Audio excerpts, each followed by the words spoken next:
ইসলাম ধ্বংসের পায়ে তারা। আপনারা দেখেন কি দেখেন না? আজকে দেখলাম আপনাদের চট্টগ্রামের একজন বড় নেতা নাকি জামাতের, কার? জামাতের একজন বড় নেতা, সে বলতেছে আল্লাহ সিদ্ধান্ত নিয়েছে এবার জামাতকে ক্ষমতায় বসাবে। আপনারা বলেন, আমার সাথে আমার ভাই আছে, আপনি বলেন এই বক্তব্য কুফরির সমতুল্য কিনা?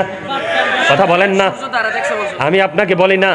আপনারা বলেন আল্লাহ কি কোনো কিছু করতে সিদ্ধান্ত নিতে হয়?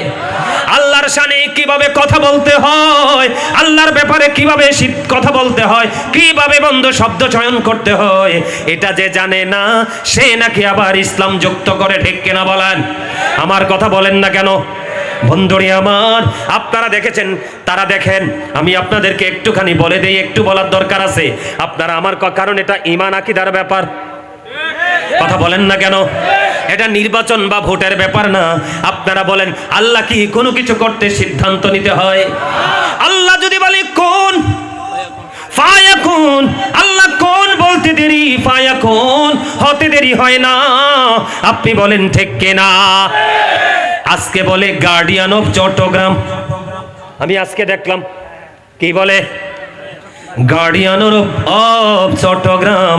আপনারা কি ওনাকে দায়িত্ব দিয়েছেন চট্টগ্রামের অভিভাবক হওয়ার জন্য? আরো জোরে বলেন। বন্ধু, বাংলাদেশটা কোথায় যাবে আমি জানি না।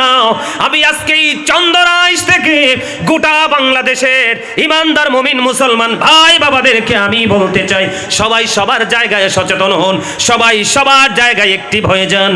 কারণ বন্ধু, কয়দিন আগে দেখলাম বাউল আবুল সরকার নেই কে? কথা বলেন না কেন? বাউল আবুল সরকার, খেয়াল করেন, বাউল আবুল সরকার আল্লাহকে নিয়ে যে মন্তব্য করেছে, এই অসভ্য ভাষা আমার জবান দিয়ে কোনোদিনও আসবে না।